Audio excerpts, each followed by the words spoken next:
I have communication from Mr. President. Transmission of the Federal Capital Territory FCT Abuja revised 2020 statutory appropriation.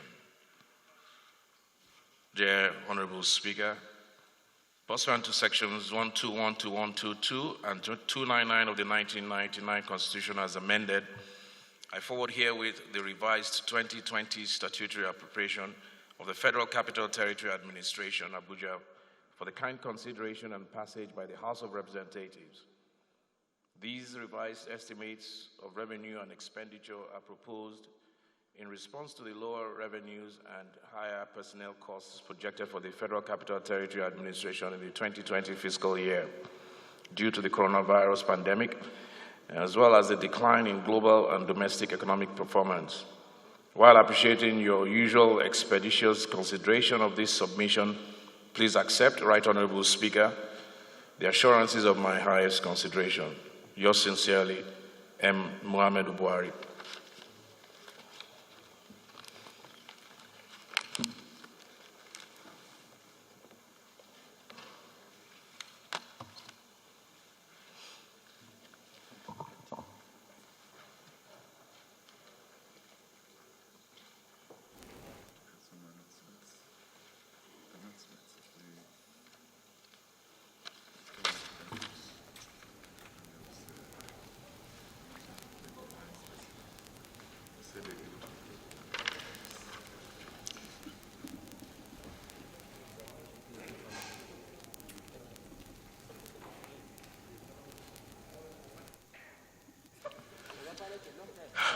I have a notice of a committee meeting. The House Committee on Air Force will be meeting on Thursday, 22nd at room 3.54 by 12 p.m. Agenda, oversight timetable, signed by the Chairman, Honorable Shehu Koko.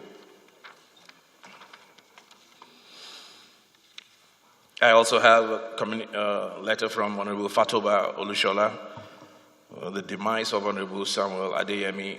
I write to inform you of the demise of Honorable Samuel Adeyemi, a former colleague in the 5th Assembly from Irelodo Federal Constituency, Ekiti State. Samuel Adeyemi, until his death, was very active politically and was a good man. By this letter, I hereby notify you of his demise. Please accept the assurance of my highest regards, Honorable Olushola Steve Fatoba. Please remind me that before we adjourn, we will observe a moment's silence for him. Honorable colleagues, before we go into today's order paper, I will have some remarks, and we will be going into a closed-door session before we go into the order paper proper. But before the closed-door session, I will read my remarks. Good morning, honorable colleagues, and thank you for being here this morning. About 2 weeks ago, I spoke to this honorable House about the need for urgent, substantive, and wholesale reforms of the Nigeria police force and an overhaul of our nation's internal security and policing framework. This honorable House debated the failures of policing that have caused our nation's youth to take to the streets in their numbers, demanding that government live up to our primary obligation to ensure the security and welfare of our people. The nationwide protests that gave impetus to our deliberations that day have not abated. They have gotten more serious, with many reported instances of violence between state actors and protesters, between protesters and armed thugs who seek to hijack the passion and idealism of these protests for other nefarious purposes. The federal government of Nigeria has acted to dissolve the Special Anti-Robbery Squad, SARS, whose gross abuse of power are the proximate causes of this present unrest. The government has moved to set up, through the National Human Rights Commission, a national judicial panel of inquiry, in addition to similar panels set up by the federating state governments. The House of Representatives has committed to a program of reforms. We resolved to collaborate with the Nigerian Bar Association and the National Human Rights Commission in this effort and to ensure that draft legislation is ready for consideration within 30 days. None of these actions have sufficed to convince the ever-growing numbers of protesters to withdraw from the continued agitation. From Lagos to Awkuzu, from Port Harcourt to Kano, Abuja, and Enugu, the protests have continued relentlessly with good cause. Whatever else may be driving this moment, our people expect more than commitments. They expect action, and we must deliver. This House will live up to the commitments we have already made, whilst we continue to seek avenues to do better and achieve more. Even as we act to establish systems for police accountability to ensure that the abuses of the past never happen again, we must seek the full measure of justice for what came before. We owe this to Tiamu Kazim and Tina Ezekwe. We owe it to Tony Zita and Anita Akapsin. We owe it to Chijoke Iloanya and Jimo Isiak. We owe this commitment to Kolade Johnson, Modebayo Awoshika, and far too many others. We owe it to the families they left behind, to those who even now do not know if their missing son, their long-lost sister, their father is buried somewhere in a shallow, unmarked grave, put there by those whose duty it was to protect them. We owe this much to the young people who have such high hopes and lofty aspirations for this nation that they are willing to risk their lives, brave the sun and rain through night and day, to demand that all of us, one nation, under God, live up to the better angels of our nature and be better than what we are now. On Wednesday, last week, the leadership of the House met with the President of the Nigerian Bar Association. This meeting was in furtherance of the House resolution to partner with the association to develop legislation that implements a new framework for holding police accountable when they fail in the performance of their duties under the law. Following from that meeting, the President of the Nigerian Bar Association, Olumide Apata, constituted a committee led by the eminent Professor Deji Adekunle, Senior Advocate of Nigeria, to work with the House of Representatives to develop a bill for the House within the timeline we have pledged. The committee has resumed its assignment. I thank Olumide Apata and the leadership of the Nigerian Bar Association for their support. I also thank Professor Adekunle, Senior Advocate of Nigeria, and members of the committee, all of whom volunteered for this assignment, for recognizing the urgency of the moment and acting with dedication and in good conscience in service of our beloved nation. 2 weeks from now, the House will receive and immediately begin to consider legislation that seeks to establish a system of independent, responsive accountability that, 1, holds erring members of the police force to account for their conduct in the performance of their duties. 2, imposes civil and criminal liability for violations of the law and the police regulations. 3, ensures that officers found who engage in unauthorized, unlawful use of force are expelled from the office and subject to the full penalty of the law. And 4, prohibits with severe penalties the practice of using illegal incarceration as a cudgel to extort law-abiding citizens of their hard-earned resources. We will establish a system of citizen-led accountability for the Nigerian police force because in the democracy we have set out to build, the police are not above the citizenry. They are servants of the people. The police are not above the law. They are its guardians. As we endeavor to hold our nation's police to higher standards of personal and professional conduct, we must also make sure that we provide for the welfare of the men and women in uniform, to whom we assign such significant responsibilities in our collective interest. From minimum police equipment requirements through to training, everything must change if we have to have a police force that meets our nation's needs and upholds the law of the land with integrity and professionalism. Honorable colleagues, independence for any nation is not a function of a singular declaration. It doesn't happen one time. Freedom is earned through generations, over and over again, by the sacrifice of patriots who band together to achieve for themselves and leave to their descendants the inheritance of a more perfect union.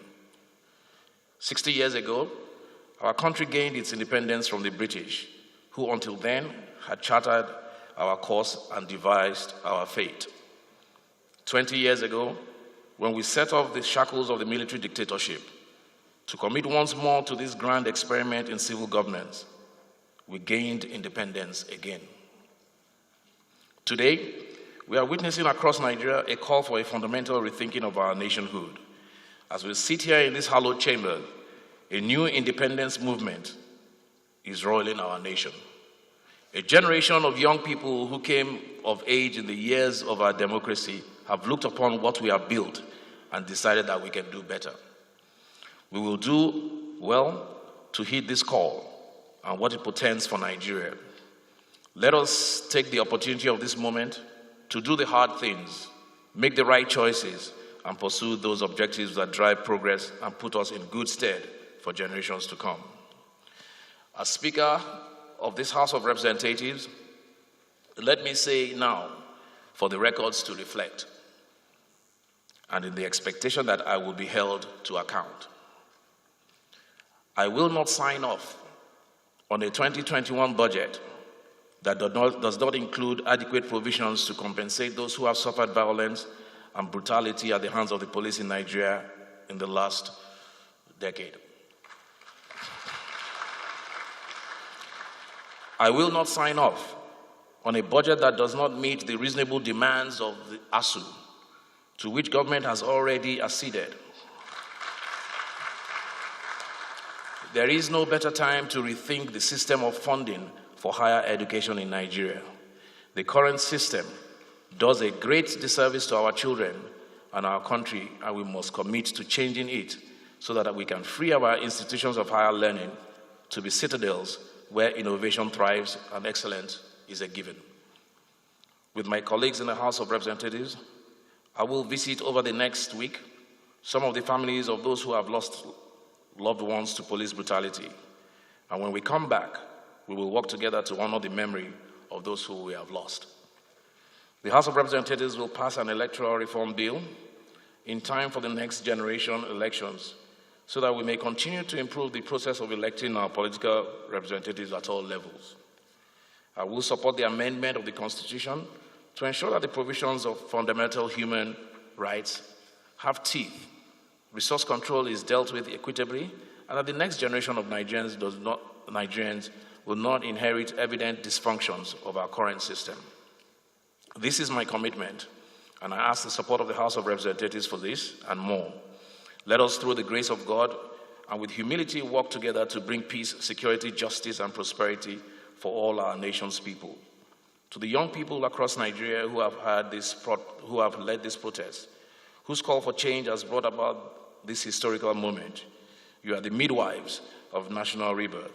You have moved a nation to action, and now you must join in doing the hard work of making it real, the vision of a more just, more prosperous, and more resilient nation. We see your true cause. Please do not allow your righteous cause to be hijacked by those with base motives who see in this moment an opportunity to pursue vendettas, to spread division, exploit the many existing fissures that exist in our society, and bring our nation to its knees. You have raised your voices and marched to demand a better Nigeria, from Abuja to Washington, to Calgary and London. Your voices have been heard. Do not allow anybody to convince you that to withdraw from the streets now is to concede defeat. This is the time to move your agitation from the chaos of the streets to the painstaking deliberations and strategic partnerships that birth policy and produce legislation. It is time to mobilize your voices in support of specific policy interventions that will deliver on our shared objectives of national renewal and a country that reflects the best of us. I thank you, your country thanks you, and history will be kind to you. God bless you, and God bless the Federal Republic of Nigeria.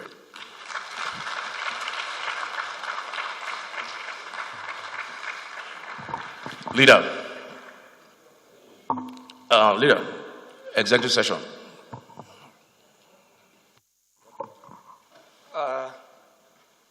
Thank you, Right Honorable Speaker. My respected colleagues, members of the House, I rise to move as directed by the Speaker that this House do convene into an executive session, please. Thank you.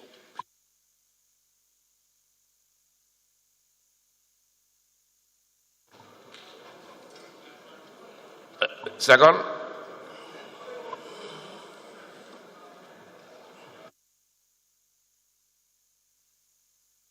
That House convenes to the executive session.